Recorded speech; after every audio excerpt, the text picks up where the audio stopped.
الحمد لله رب العالمين والصلاة والسلام على أشرف الأنبياء وسيد المرسلين وعلى آله الطيبين الطاهرين وأصحابه الراشدين المرشدين.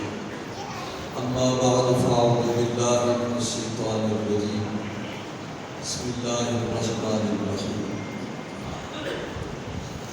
لقد كان لكم في رسول الله أسوة حسنة. صدق الله مولانا العظيم وبلغنا رسوله النبي الكريم ونحن على ذلك من الشاهدين والشاكرين والحمد لله رب العالمين. درود پاک محبت سے پڑھیں، اونچی آواز میں پڑھیں اور اونچی آواز میں پڑھیں.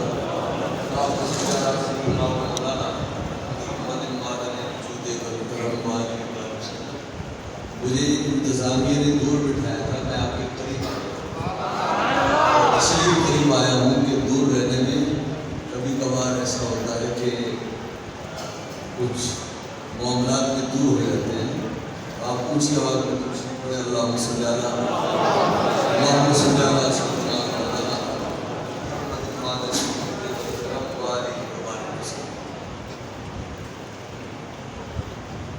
حضرات علماء کرام، میرے بھائیوں، دوستوں اور عزیزوں،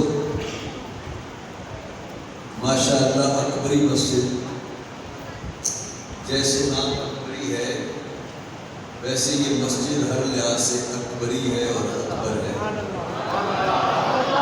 خوبصورتی کے لحاظ سے، وسعت کے لحاظ سے، کمروں کے لحاظ سے، تعلیم کے لحاظ سے اللہ رب العزت اس کی بڑائی کو اور بڑھائے.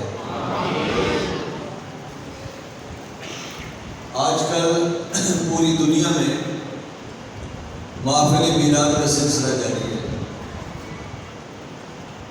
اور ان محافل میں صرف موضوع بدعت، موضوع بحث، اس کائنات میں آنے والی وہ ہستی ہے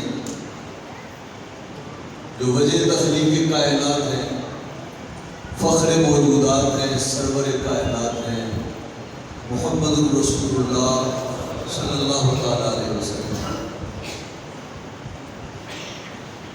حضور نبی پاک صلی اللہ تعالیٰ علیہ وسلم کی خوبیاں میرے آقا کی بدعت ہے، ان کے محاسن، ان کے کمالات انگنت ہیں، لامحدود ہیں، لامتناہی ہیں. قرآن کریم نے نبی پاک صلی اللہ تعالیٰ علیہ وسلم کے محاسن کو، حضور کی خوبیوں کو، کمالات کو قرآن کریم نے اپنے انداز میں، بہت خوب انداز میں بیان کیا.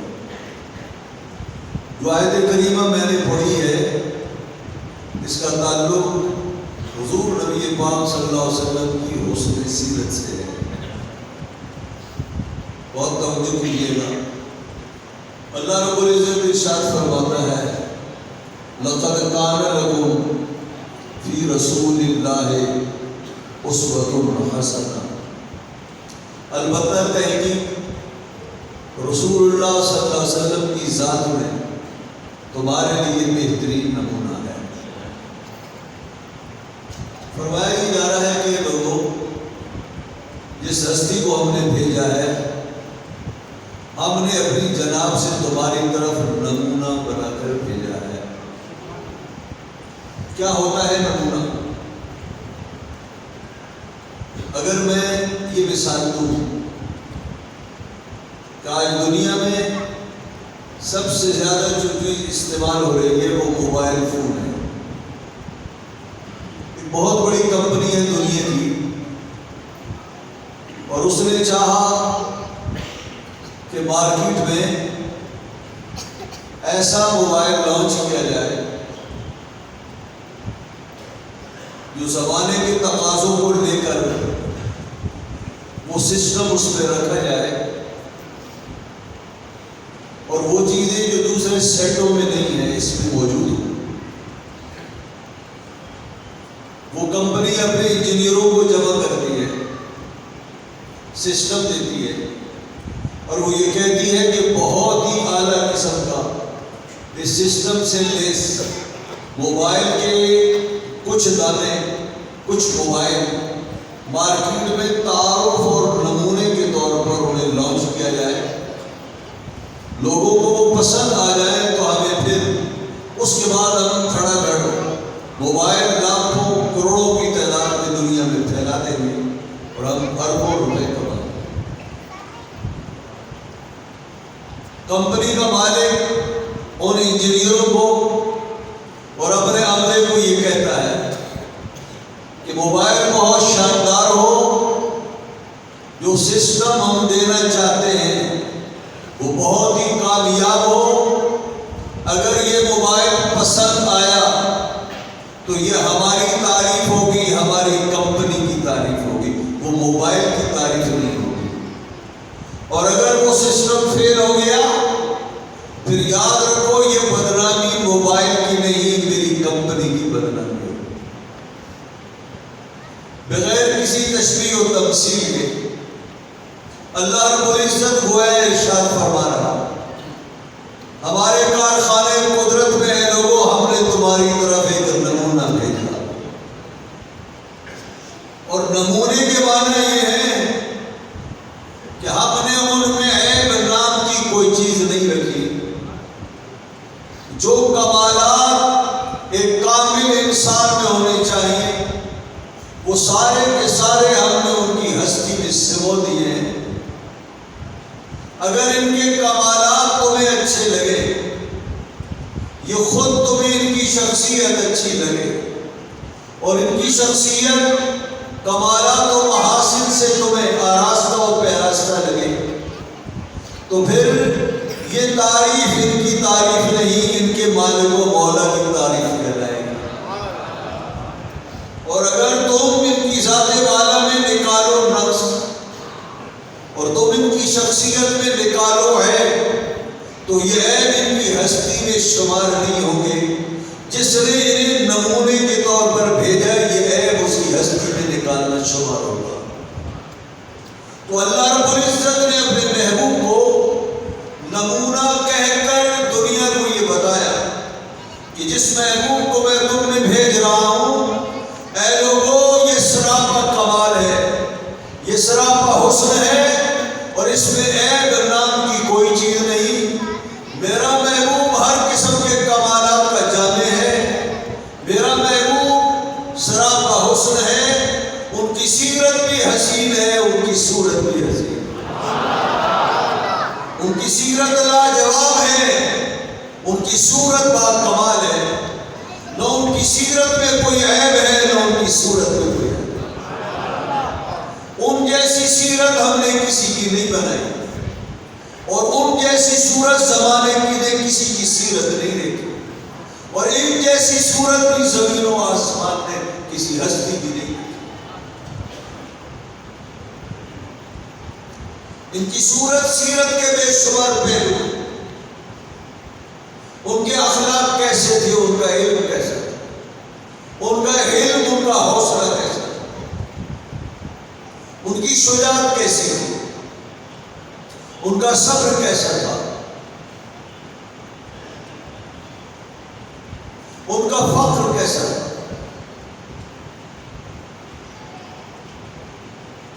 ان کی سخاوت کیسی تھی، بے شمار پہلو۔ نبی پاک صلی اللہ علیہ وسلم کی شخصیت اور آپ کی سیرت کا ایک پہلو میں عرض کرتا ہوں، وہ یہ ہے ہمارے ہاں تقریباً ہر آدمی کے کئی چہرے ہیں۔ ایک چہرہ میرا آپ کے سامنے، ایک چہرہ میرا اپنے شاگردوں کے سامنے، ایک چہرہ میرے محلے والوں کے سامنے، اور ایک میرا چہرہ میرے گھر والوں کے سامنے۔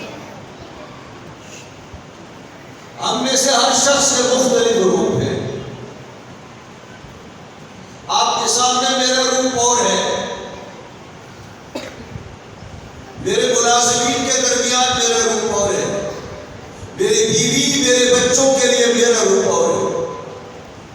ہمارے آقا اور مولا کا سیرت کا شاندار پہلو یہ ہے ہمارے آقا اور مولا کا ایک ہی روپ ہے، جو روپ گھر والوں کے سامنے ہے وہی پڑوس والوں کے لیے، وہی اپنے شہر والوں کے لیے، وہی اپنی امت کے لیے ہے، اور وہی تمام کائنات کے لیے، ساری انسانیت۔ ہماری سیرت میں بڑے جھول ہیں، ہماری سیرت میں بڑی خامیاں ہیں۔ اللہ کے محبوب کی شان یہ ہے، ان کی سیرت میں، ان کے کردار میں کبھی کسی نے جھول نہیں دیکھا، اور اللہ رب العزت نے ان کی ذات والا کو ہر جھول سے، کمزوری سے، نقص سے، عیب سے پاک۔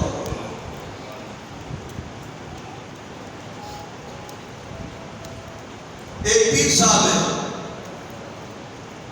سندھ کے پیر صاحب ہیں، پنجاب کے پیر صاحب، کراچی سے لوگ ان کے مرید ہیں، پنجاب سے لوگ ان کے مرید ہیں، ان کے شہر کے لوگ ان کے مرید نہیں ہیں۔ شہر والوں سے کہا گیا کہ تم جو نہیں مرید ہوتے، ہم تو کراچی سے اتنے دور سے آتے ہیں، ان کے مرید ہیں۔ انہوں نے کہا کہ بس ٹھیک ہے، ہم تک رہنے دو، یہ صاحب جنہیں تم پیر صاحب کہتے ہو یہ کیسا ہے؟ آپ مطمئن ہیں ان کے کردار سے، ان کے پڑوسی، ان کے شہر کے لوگ مطمئن نہیں ہیں۔ ہمارے نبی پاک صلی اللہ علیہ وسلم کا ایک لقب ہے، اور وہ لقب ہے صادق و امین کا۔ مکہ مکرمہ میں حضور کے جو پڑوسی ہیں، ان سے پوچھو حضور کیسے ہیں، تو پڑوسی کہے گا میں نے ان کو صادق و امین پڑھا۔ ان کے شہر والوں سے پوچھو، ان کے شہر کے لوگ کہتے ہیں ہم نے زندگی میں جیسا سچا امانت دار نہیں دیکھا۔ دشمنوں سے پوچھو، وہ کہتے ہیں ہم نے اپنی زندگی میں ایسے شاندار کردار کا کوئی آدمی نہیں دیکھا، یہ ہمارے ہیں تو نہیں لیکن امانتیں پھر بھی ہم ان کے پاس رکھتے ہیں۔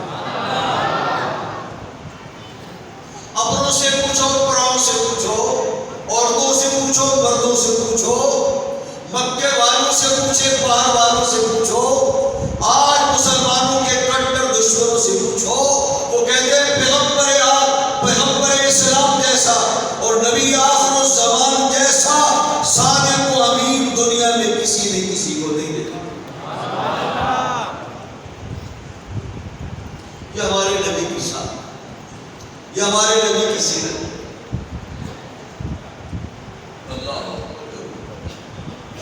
آپ غور فرمائیے، آپ جانتے ہیں کہ دنیا میں کوئی آدمی کتنا بڑا کیوں نہ ہو،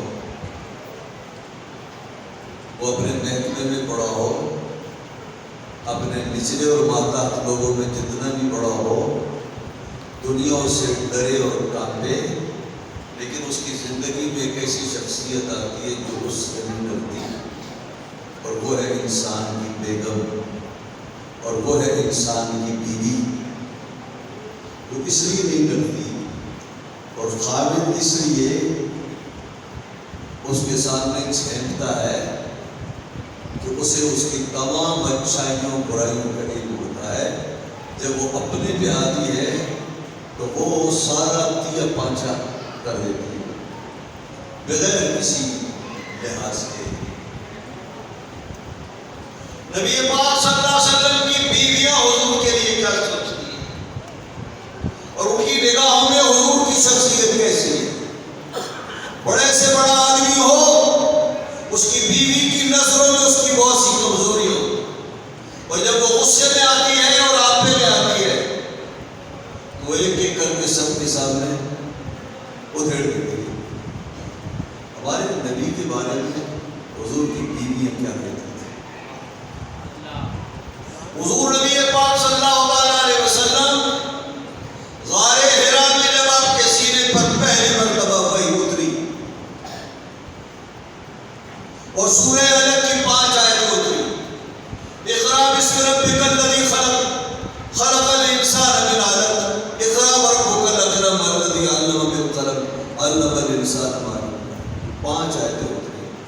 نبی پاک صلی اللہ علیہ وسلم سے لے کر اپنی بیوی ہماری ماں سیدہ خدیجہ کبریٰ کے پاس آئے، اور نبی پاک صلی اللہ علیہ وسلم نے اپنی زندگی کا پہلا حیرت انگیز واقعہ سنایا اور یہ بتایا کہ میں اللہ کا نبی ہوں اور مجھ پر جو ذمہ داریاں آئی ہیں میں ڈر رہا ہوں میری قوم میرا ساتھ دے گی یا نہیں، اور جس دعوت کی ذمہ داری اللہ نے مجھ پر رکھی ہے میں کس حد تک کامیاب ہوں گا اور لوگ میری دعوت پر لبیک کہیں گے یا نہیں۔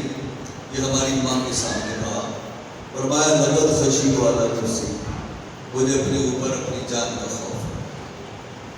تو ہماری ماں نے کہا حضرت سیدہ خدیجہ الکبریٰ نے کہا، آپ نے عرض کیا کلا واللہ لا یخزیک اللہ ابدا انک لتصل الرحم وتحمل الکلا وتکسب المعدوم وتقری الضیف وتعین علی نوائب الحق۔ اے میرے سر کے تاج، اے میرے تاجدار، ہرگز اللہ رب العزت آپ کو مایوس نہیں فرمائے، اس لیے کہ آپ کی زندگی 5 چیزوں سے عبارت ہے۔ آپ کی زندگی 5 چیزوں سے عبارت ہے۔ انک لتصل الرحم، آپ صلہ رحمی فرماتے ہیں، اپنے رشتہ داروں کی خبرگیری کرتے، اپنے رشتہ داروں کے دکھ میں سکھ میں شریک ہوتے ہیں۔ ہماری لڑائیاں سب سے زیادہ صلہ رحمی والے لوگوں کے ساتھ ہوتی ہیں، اپنے بھائیوں کے ساتھ، بہنوں کے ساتھ۔ ہماری رنجشیں زمانے میں سب سے زیادہ ہوتی ہیں، اور حضرت خدیجہ الکبریٰ نے نبی پاک صلی اللہ علیہ وسلم کے اوصاف میں سب سے پہلے نمبر پر جس کمال کو ذکر کیا وہ یہ کیا، انک لتصل الرحم، اے میرے تاجدار جسے دنیا فراموش کرتی ہے ان رشتہ داروں کو حضور اپنے سینے سے وتحمل الکلا، محتاجوں کی خبرگیری کرتے ہیں، ان کا بوجھ اٹھاتے ہیں، ان کا بوجھ اٹھاتے ہیں، گھروں میں راشن پہنچاتے ہیں۔ کسی کی بھوک پیاس آپ سے برداشت نہیں ہوتی، محتاجوں کی مدد فرماتے ہیں۔ وتکسب المعدوم، علماء تشریف فرما ہے، ذرا توجہ کی درخواست ہے۔ وتکسب المعدوم، میرے شوہر نامدار آپ کا کمال یہ بھی ہے کہ آپ معدوم لوگوں کو کاسب بنا دیتے۔ معدوم لوگ، فقراء لوگ جن کے پاس کچھ بھی نہیں ہے، جن کی جیبیں معدوم ہیں، مال کے لحاظ سے وہ معدوم ہیں، یا حبیب اللہ حضور ان کے ہاتھوں میں پیسہ رکھے، ایسا نہیں کرتے۔ یا رسول اللہ حضور کا کام یہ ہے کہ ان معدوم لوگوں کو، کنگلے لوگوں کو، مفلس لوگوں کو حضور اپنے پاؤں پر کھڑا کر کے کاسب بنا دے۔ صرف بھیک نہیں دیتے، فقیر کے ہاتھ پر پیسے نہیں رکھتے، اسے مانگنے سے ہمیشہ کے لیے بے نیاز فرما دیتے۔ ایک صاحب میرے آقا اور مولا کی خدمت میں آئے، عرض کیا یا رسول اللہ میں مفلس ہوں، گھر میں کھانے کو کچھ نہیں، میری مدد فرمائی۔ آپ چاہتے تو فرماتے ہیں ایک درہم لے لو۔ آپ نے فرمایا کہ بتاؤ تمہارے گھر میں کیا کیا چیزیں، کوئی چیز ایسی ہے جسے میں بیچوں؟ تو عرض کیا یا رسول اللہ میرے گھر کی کل کائنات ایک پیالہ ہے جس میں کھانا کھاتا ہوں، اور ایک کمبل ہے جسے میں اوڑھتا ہوں۔ سید عالم صلی اللہ علیہ وسلم نے فرمایا کمبل تمہارے اوڑھنے بچھونے کے کام آئے گا، اسے مت بیچو، پیالہ لے آؤ۔ پیالہ لے آئے، لکڑی کا پیالہ تھا۔ نبی پاک صلی اللہ علیہ وسلم نے فرمایا کون ہے جو تم میں سے پیالہ خریدے؟ ظاہر وہ سستا تھا، تو ایک صاحب نے زیادہ قیمت لگائی، عرض کیا یا رسول اللہ میں 1 درہم میں خریدتا ہوں۔ آپ نے فرمایا 1 درہم کم ہے، کوئی اور بولے۔ اور صاحب نے عرض کیا یا رسول اللہ 2 درہم، فرمایا لے آؤ 2 درہم، پیالہ لے لو۔ نبی پاک صلی اللہ علیہ وسلم نے 1 درہم کی، اے بچوں خاموش کرو، نبی پاک صلی اللہ علیہ وسلم نے فرمایا صاحب کو بھیجا ہی 1 درہم لے جاؤ، بازار سے لوہے کی کوئی ناڑی لے آؤ اور 1 رسی لے آؤ، نبی پاک صلی اللہ علیہ وسلم کی خدمت میں رسی، کلہاڑی اور ساتھ میں کلہاڑی کا ڈنڈا لایا گیا۔ ہمارے آقا ہمارے مولا صلی اللہ علیہ وسلم نے اپنے دستے با کمال سے اس کلہاڑی کو آپ نے اس ڈنڈے میں ٹھونکا، کلہاڑی بنائی اور اس صاحب سے کہا کلہاڑی لے جاؤ، رسیاں لے جاؤ، جنگل کا رخ کرو اور جنگل سے لکڑیاں کاٹو، روزانہ اس کا گٹھا بناؤ، بازار میں بیچو، 15 دن سے پہلے شکل مت دکھانا۔ اور فرمایا یہ 1 درہم لے جاؤ اور اس سے گھر کا چولہا جلاؤ۔ وہ صاحب گئے 15 دن کے بعد اپنی جیب سے 2 درہم نکال دے، یا رسول اللہ میرے ماں باپ قربان ہو جائیں، آج جو میں نے لکڑیاں کاٹ کے بازار میں بیچی، میں نے 2 درہم کمائے، ایک گھر والوں کے لیے رکھ چھوڑا اور دوسرا آپ کے ہاتھ پر رکھتا ہوں، یا رسول اللہ اسے صدقہ فرما دیں۔ وہ تکشف المعدوم، میرے شوہر نامدار آپ کا کمال یہ ہے، معدوم اور مفلس لوگوں کو بھیک نہیں دیتے، انہیں اپنے پاؤں پر کھڑا کرتے، عزت کی زندگی بسر کرنے کا سلیقہ سکھاتے ہیں، وتقرض ضیف اور آپ مہمان نوازی فرماتے ہیں، وتعین علی نوائب الحق اور رائے حق میں مصیبت زدہ لوگوں کی مدد کرتے ہیں۔ توجہ ہے؟ سبحان اللہ۔ ہماری ماں نے نبی پاک صلی اللہ علیہ وسلم کی کتنے خصلتیں بیان کی؟ 5۔ ان 5 خصلتوں کو پھر سن لیجیے۔ میرے شوہر نامدار، میرے سردار آپ صلہ رحمی فرماتے ہیں، محتاجوں کی مدد فرماتے ہیں، بے روزگاروں کو روزگار سے لگاتے ہیں، مہمان نوازی فرماتے ہیں، رائے حق میں ستائے ہوئوں کی مدد کرتے ہیں۔ میری ماں نے نبی پاک صلی اللہ علیہ وسلم کی تعریف و توصیف میں نہ ذکر کا ذکر کیا، نہ عبادت کا ذکر کیا، نہ روزوں کا ذکر کیا، نہ اعتکافوں کا ذکر کیا، نہ ذکر الہی کا ذکر کیا۔ میری ماں نے صرف ان 5 خصلتوں کا ذکر کیا جس کا تعلق انسانیت کی خدمت سے ہے۔ معلوم یہ ہوا انسانیت کا سب سے بڑا شرف یہ ہے کہ وہ انسانوں کی خدمت کے لیے اپنی زندگی کو وقف کرے۔ انبیاء علیہ السلام کی یہی شان تھی، اہل اللہ کی یہی شان تھی۔ میری ماں نے نبی پاک صلی اللہ علیہ وسلم کے اوصاف کمالیوں کو بیان کیا، تو حضور کی ذات میں، حضور کی سیرت میں جو جو کمالات میری ماں نے دیکھے تھے، میرے نبی کی سیرت کا سارا نقشہ 5 جملوں میں انہوں نے کھینچ کے رکھ دیا۔ بیوی ہو تو ایسی ہو۔ تو بتائیے بیوی جس شخص کی شخصیت کی معترف ہو، اس کے معنی یہ ہے ان کی زندگی میں جھول نام کی کوئی چیز نہیں۔ اگر ہوتی تو وہ حضور کا جھول ضرور بیان کرتے۔ نبی پاک صلی اللہ علیہ وسلم کی شخصیت کا کمال ہے، اللہ نے انہیں بہترین انسان بنا کر دیا، بہترین انسان بنا کر دیا۔ حضور جیسا انسان کسی کو نہیں بنایا۔ اور آج بڑی ضرورت اس بات کی ہے، انسان سب کچھ بن گیا، انسان نہیں بن سکتا۔ ہم انسان نہیں بن، ہمارا کردار، ہمارا بول، ہماری لوگوں کے ساتھ بول چال، ہمارے رویے، پڑوسوں کے ساتھ رویے، بھائی بہنوں کے ساتھ ہمارے سلوک کے انداز ایسے ہیں کہ ہمیں انسان کہنا یہ گویا انسانیت کو چڑھانا ہے۔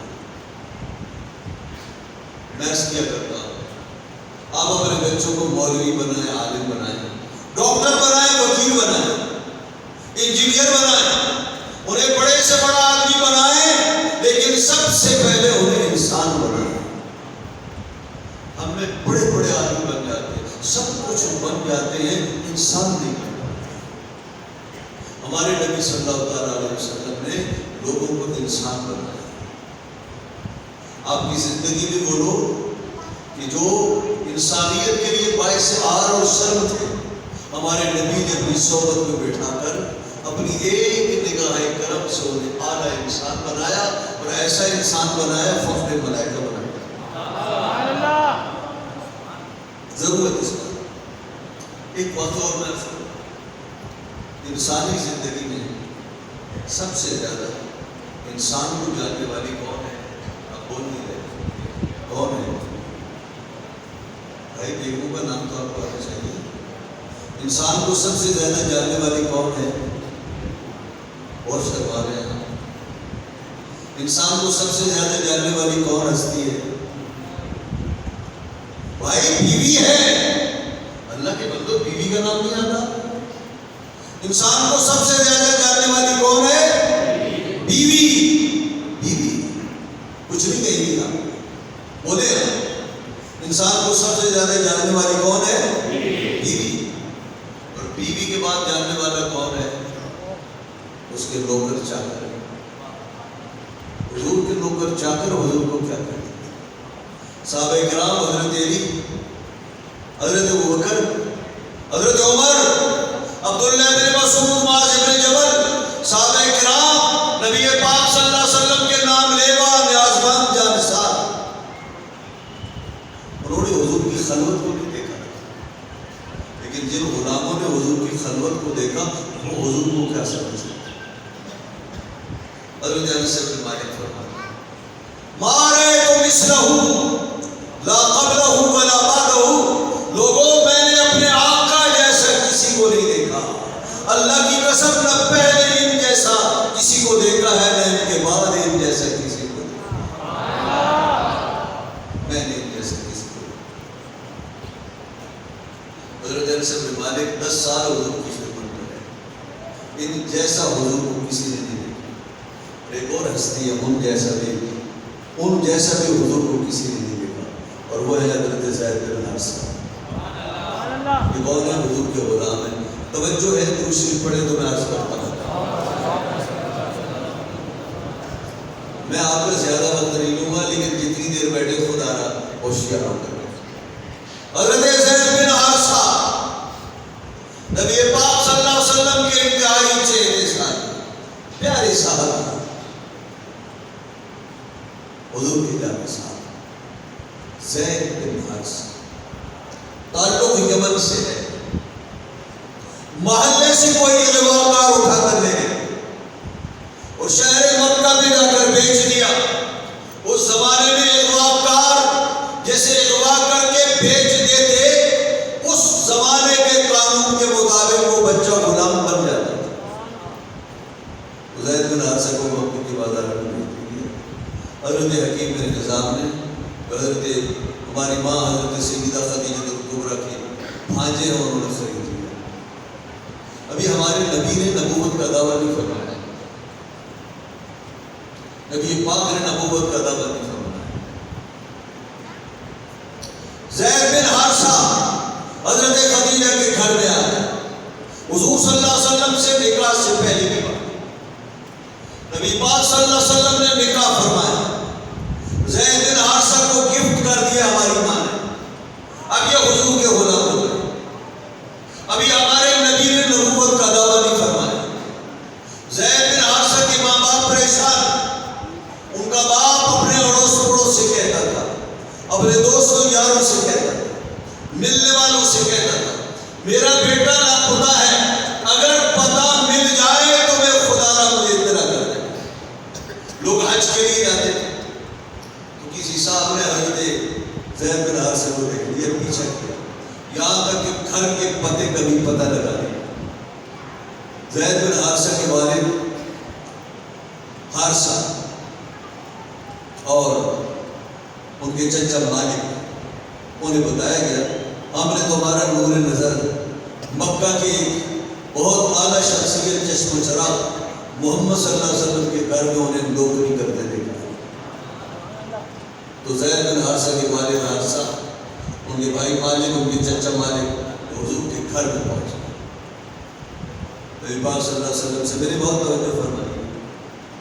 ان دونوں نے کہا آپ کے یہاں زید بن حارثہ کوئی بچہ ہے؟ فرمایا ہے. کہنے لگے میں ان کا والد ہوں، یہ ان کے چچا ہیں، انہیں اغوا کیا گیا تھا، وہ در حقیقت غلام نہیں تھے.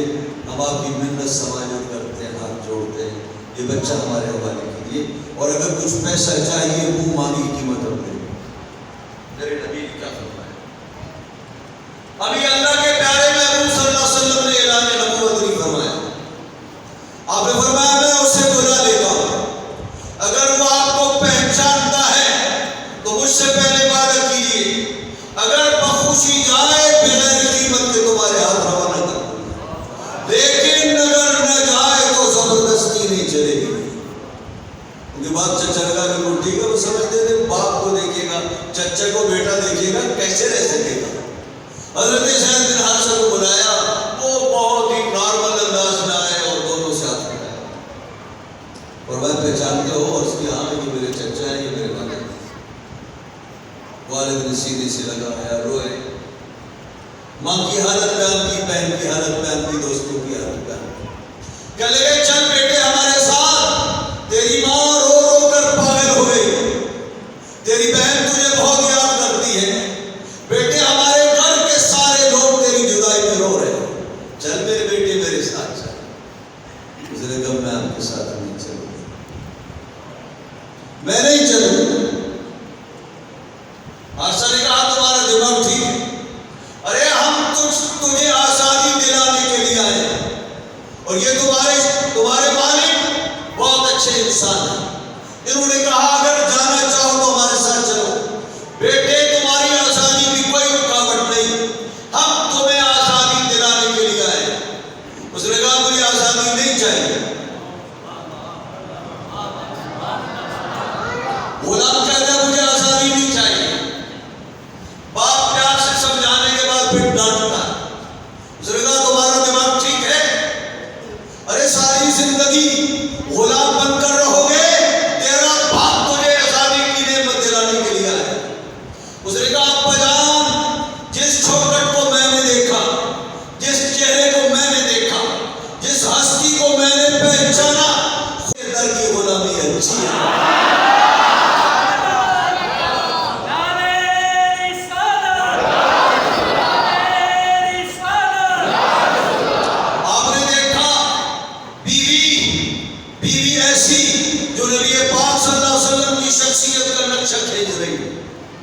غلام ایسا جو اپنی آزادی کو ان کی چوکھٹ پہ قربان کر رہا، ایسی شخصیت زمین و آسمان نے دیکھی. میں صرف ایک بات کہہ کر کے آگے چلتا ہوں. مجھے یہ بتائیے، حضرت عائشہ ہماری ماں سے پوچھا گیا حضور کے اخلاق کیا تھا؟ فرمایا کانا خلقہ القرآن. میرے آقا، میرے مولا، میرے شوہر نامدار کا خلق قرآن ہے. حضور کی سیرت قرآن ہے. کیا مانا؟ قرآن پڑھتے جاؤ، حضور کی سیرت کا نقشہ اپنے ذہن و قلب میں سے ہوتے جاؤ. کہ یہ بتائیے توجہ ہے؟ میں ایک بات آپ سے توجہ کے ساتھ پوچھوں، یہ بتائیے قرآن کریم کے اخلاق کیا ہے؟ پڑوسیوں کے ساتھ اچھا رویہ، عفت، پاک دامنی، سچائی، امانت، شراب، جوا، سود، زنا، چوری، ڈاکہ، ظلم، ان سب کو چھوڑنا ہے. قرآن کی یہی تعلیم ہے. کسی کی غیبت نہیں کرنی، کسی پر ظلم نہیں کرنا، کسی کے ساتھ لڑائی نہیں کرنی، گالم گلوچ نہیں کرنا، جھوٹ نہیں بولنا، امانت میں خیانت نہیں کرنا، سچ بولنا ہے، عفت معاب انداز میں دنیا میں رہنا ہے. یہ ساری باتیں قرآن نے بیان کی. اور کب بیان کی؟ حضور کی 40 سال عمر ہو جانے کے بعد. 40 سال کی عمر ہو جانے کے بعد. اور وہ جو 40 سال کی عمر ہے جس میں آپ پر وحی نہیں اتری تھی، بتائیے ہمارے آقا کی زندگی عفت والی تھی؟ بولے، سچ بولتے تھے یہ نہیں، امانت دار تھے یہ نہیں، ہر عیب سے پاک تھے یہ نہیں. ارے قرآن مجید نے انسانوں کے کمالات کو اور حسن سیرت کو، اور قرآن کریم نے اخلاق کو حضور کی 40 سال عمر کے بعد بیان کیا. ہمارے نبی کی زندگی 40 سال سے پہلے والی بالکل وہی تھی جسے قرآن لے کر اترا. تو حضرت عائشہ ام المؤمنین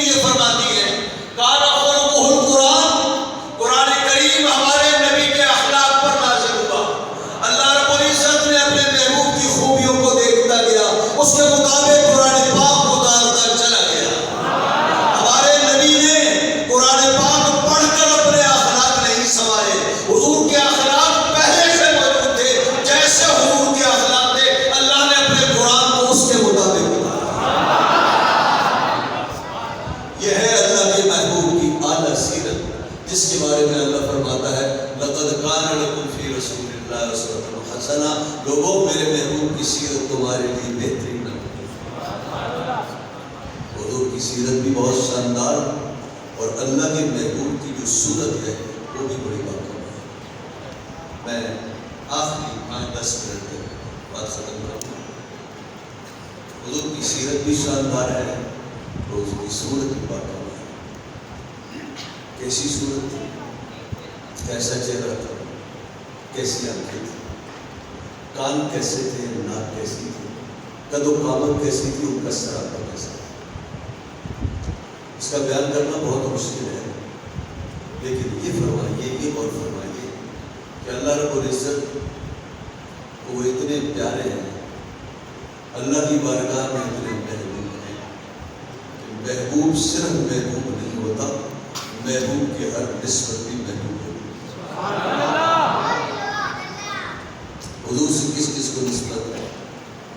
ان کے شہر کو حضور سے نسبت، مکہ کو حضور سے نسبت، حضور کی عمر کو حضور سے نسبت، حضور کے چہرے کو، حضور کے چہرے کی تابانی کو حضور سے نسبت، حضور کی کنڈل مار کی زلفوں کی سیاہی کو حضور سے نسبت۔ تو اللہ رب العزت کی بارگاہ میں صرف اس کے محبوب کا سراپا، حضور کی شخصیت محبوب نہیں تھی، ان کا شہر مکہ جو ان کا شہر تھا وہ بھی محبوب تھا۔ تو فرمایا لا اقسم بہذا البلد وانت حل بہذا البلد، محبوب مجھے شہر مکہ کی قسم، شہر مکہ کی عظمتوں کے بڑے حوالے، وہاں اللہ کا گھر ہے، وہاں چاہے زمزم ہے، وہاں مقام ابراہیم ہے، وہاں صفا مروہ کی پہاڑیاں ہیں، وہاں پر حجر اسود ہے۔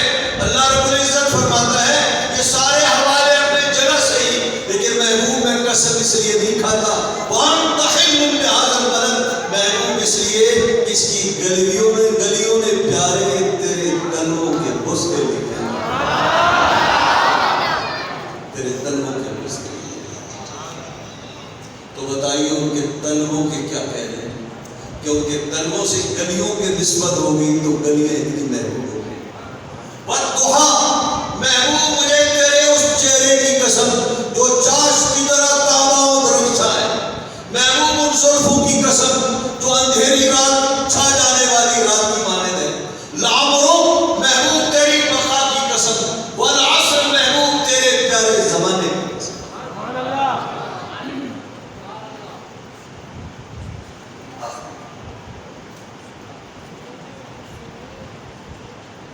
حضور کی والدہ فرماتی ہیں صلی اللہ علیہ وسلم، خرج منی نور، میرے پیٹ سے نور نکلا۔ ماں کیا فرماتی ہے؟ میرے پیٹ سے نور نکلا۔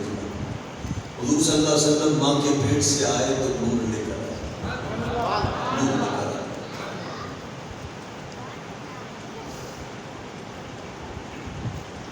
نبی پاک صلی اللہ علیہ وسلم کی ماں فرماتی ہے میرا بچہ میرا نفس جگر آیا تو کیا لے کر آیا؟ نور لے کر آیا۔ ہمارے یہاں بچے پیدا ہوتے ہیں، 6 ماہ تک رنگ بدلتے ہیں، روح بدلتے ہیں، کالا، پیلا، نیلا، گورا، سرخ، یہ مختلف رنگ آتے ہیں۔ اور رشتہ دار 6 مہینے تک رشتہ داروں سے ملاتے نظر آتے ہیں، کوئی ماں سے ملاتا ہے، کوئی بہن سے، کوئی بھائی سے، کوئی ابا سے، کوئی ننیحال سے، کوئی ننیحال سے۔ 6 ماہ کے بعد روح بھی مستقل ہوتا ہے اور رنگ بھی ایک جگہ جم جاتا ہے۔ نبی پاک صلی اللہ علیہ وسلم پیدا ہوئے تو نور لے کر آئے، اس کے بعد کیا باقی بچوں کی طرح حضور کا رنگ روح بدلتا گیا؟ حضور کے نور میں کوئی کمی آئی ہو؟ نہیں۔ ہمیں تاریخ بتاتی ہے جو نور لے کر آئے تھے وہ نور بڑھتا چلا گیا، اور جیسے جیسے شباب نبوت کی طرف بڑھتے گئے یہ نور بھی اپنے جوبن اور شباب کی طرف بڑھتا چلا۔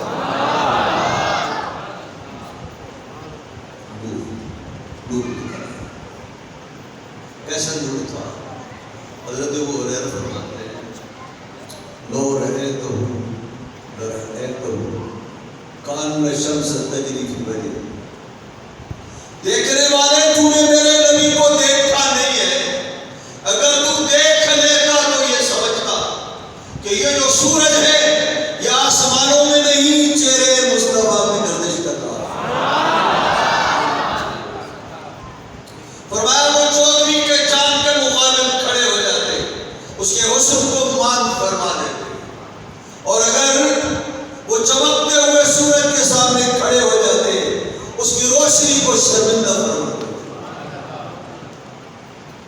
حضرت عبداللہ بن عباس سے پوچھا کہ حضور کیسے تھے؟ فرمایا کان اذا تکلم روحی القلب یخرج من بین الثنایا۔ فرمایا ہمارے نبی کی شان کی تھی جب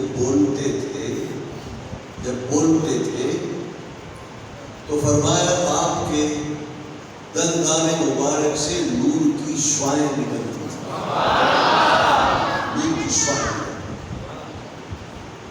اچھا مجھے یہ بتائیے، انسان کی شخصیت میں سب سے زیادہ متاثر کون چیز اور شخصیت کو متوجہ کرنے والی چیز انسان کا اور چہرے کا حسن ناک، آنکھ، دانتوں سے وابستہ۔ کبھی آنکھیں بڑی خوبصورت ہوتی ہیں، ناک نقشہ بڑا اچھا ہوتا ہے، اور آدمی کھاتا ہو، ڈٹ کے پان کھاتا ہو اور پیسٹ نہ کرتا ہو، اور دانت میں چونے اور کتھے کے پتھر جم جائیں، اور جب وہ ہنستا ہے تو اس کا ناک نقشہ بھول جاتا ہے۔ ناک نقشہ اچھا ہو اور دانت چمکیلے ہوں تو اس کے حسن کو بڑھانا۔ ایسا ہے سب سے حسین دانت کس عمر کے ہوتے ہیں؟ دودھ کے دانت۔ 5 سال کا بچہ، 4 سال کا بچہ، ایسے حسین دانت آپ کسی کے نہیں دیکھیں۔ دودھ کے دانت، موتیوں کی طرح چمکتے دانت، اور جب دودھ کے دانت بچہ گراتا ہے اور دانت بڑا ہوتا ہے، 8-10 سال کی عمر میں ہوتا ہے، جو دانتوں کی جگہ نکلتے ہیں ٹیڑھے میڑھے پیلے نیلے، اور جیسے جیسے عمر بڑھتی ہے اور اگر سگریٹ، پان، بیڑی، نسوار کھائے تو دن بدن ان کا ناش ہوتا جاتا ہے اور بالکل کالے پتھر والے عجیب و غریب قسم کے دانت ہو جاتے ہیں۔ عمر ڈھلنے کے ساتھ ساتھ دانتوں کا رنگ بدلتا ہے بہت تیزی سے، اور اگر دانت گرنا شروع ہو جائیں تو حسن بالکل نیچے آ جاتا ہے۔ انسان کی زیب و زینت میں دانتوں کا بڑا ہوتا ہے، دانت باقی بھی ہوں خوبصورت۔ ہمارے نبی نے 63 سال کی عمر پائی، بڑھاپے کے باوجود ایک دانت ہمارے آقا کا نہیں گرا، اور دانت اتنے خوبصورت اور چمکیلے، سچے موتیوں کو شرمائے۔ آپ کے دندان مبارک دودھ کے رنگ کے چمکدار موتیوں کی طرح چمکنے والے، آپ کا دانت مبارک کبھی گرا نہیں۔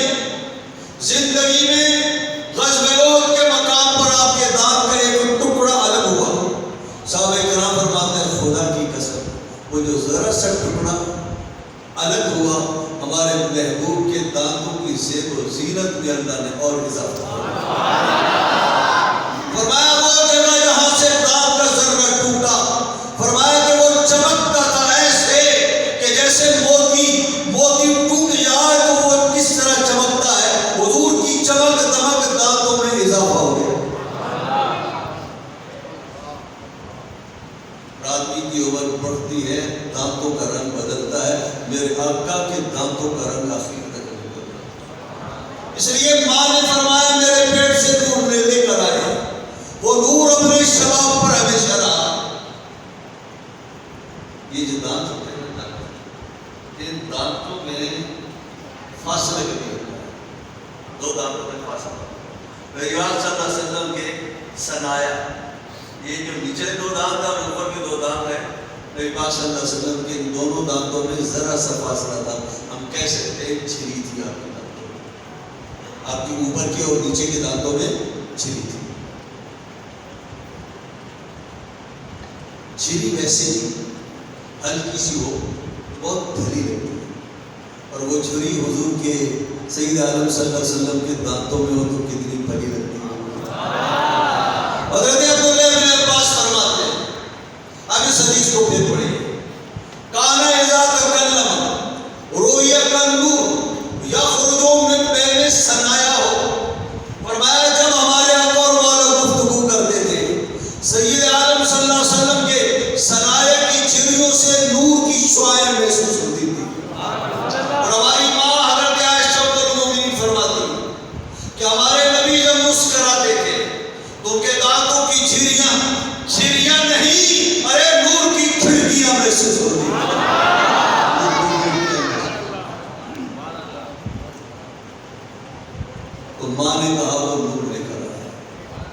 ایسا نور لے کر آئے، فرمایا ایسا نور لے کر آئے میرا صرف گھر روشن نہیں ہوا، وادی مکہ ساری کی ساری روشن ہوئی۔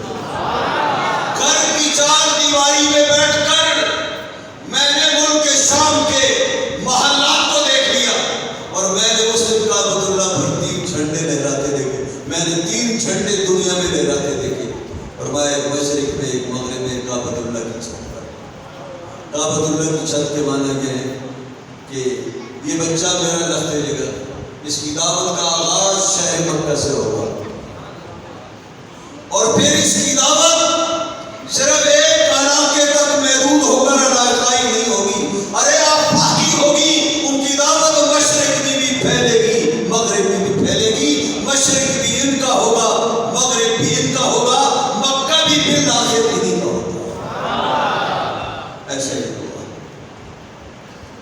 نبی پاک صلی اللہ تعالیٰ علیہ وسلم کا یہ نور جسے ماں بیان کر رہی ہیں، اللہ کے محبوب ماں کے پیٹ سے جو نور لے کر آئے وہ آخری بار سے نبی پاک صلی اللہ علیہ وسلم کی ماں فرماتی ہے میرا بیٹا 12 ربیع الاول کو پیدا ہوا، پیر کے دن پیدا ہوا۔ ربیع الاول کی 12 تھی، پیر کا دن تھا۔ اس زمانے میں نہ پیر کی کوئی حیثیت تھی، نہ ربیع الاول کی شان تھی۔ اس زمانے میں جمعہ بہت پیارا دن تھا، اور اس زمانے میں رمضان کی بڑی تقرب تھی۔ تو کیا وجہ ہے کہ اللہ نے اپنے محبوب کو غیر معروف دنوں مہینوں میں پیدا کیا؟ اللہ رب العزت نے اپنے محبوب کو مقدس دنوں میں مہینوں میں پیدا کیا۔ علماء نے بڑی اچھی وجہ بیان کی کہ حضور کی شخصیت ایسی تھی، یہ غیرت حق کو گوارا نہیں تھا، غیرت حق کو گوارا نہیں تھا کہ میرے محبوب کا تعارف زمانوں سے ہو۔ ارے ان کی شان یہ نہیں زمانوں سے ان کا تعارف ہو کہ یہ بچہ کتنا اچھا ہے، یہ جمعے کے دن پیدا ہوا، ماہ رمضان میں پیدا ہوا۔ ارے ان کی یہ شان نہیں کہ زمانوں سے ان کا تعارف ہو، ان کی شان یہ ہے کہ زمانے ان سے پہچانے، زمانے ان سے پہچانے۔ یہ جس دن پیدا ہو جائے وہ دن دنوں کا پیر بن جائے، اور جس مہینے میں پیدا ہو جائے وہ رمضان سے آگے نکلتا نظر آئے۔ تیری خلق کو حق نے جمیل کیا، اور تیرے خلق کو حق نے جمیل کیا، تیرے خلق کو حق نے عظیم کہا۔ کوئی تجھ سا ہوا ہے نہ ہو ویسا، تیرے خالق حسن و ادا کی قسم۔ واخر دعوانا الحمدللہ۔